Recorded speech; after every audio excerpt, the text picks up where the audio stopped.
I'm Cesar Chavez, your neighborhood reporter in Brazos County. After Wednesday's fallout from allegations against labor and civil rights activist Cesar Chavez, Texas leaders are making moves to postpone, rename, and cancel events in his honor.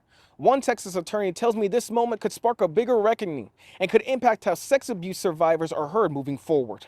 There comes a point where you just can't stay silent anymore. Governor Greg Abbott is pushing to remove Cesar Chavez Day events and celebrations across Texas. This comes after new allegations that the late labor and civil rights leader sexually abused women and girls. We need to make a larger point of it. We need to take a stronger stance, which is that survivors, you are safe to come forward. Jody Neal knows this experience firsthand. The Texas attorney and abuse survivor from the Fort Worth, Dallas area tells me she lived through that silence. I did not disclose my own abuse until last year. Neal tells me while Chavez helped break down barriers for farm workers, that doesn't excuse his alleged actions. We need to acknowledge the movement that he created and the advancements for labor and equality, but we cannot worship the man anymore. Labor rights activist Dolores Huerta, who worked closely with Chavez, is among those who recently came forward with allegations. In a statement, she said she feared speaking out could harm the farm worker movement she spent decades building.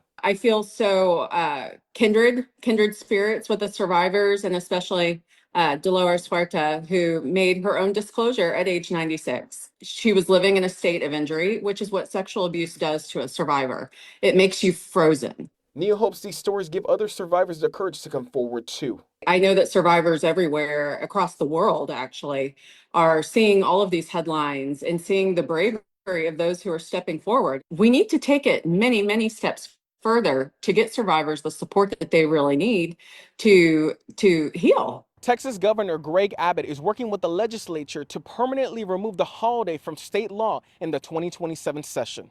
Reporting in Brazos County, I'm your neighborhood reporter, Cesar Ramirez.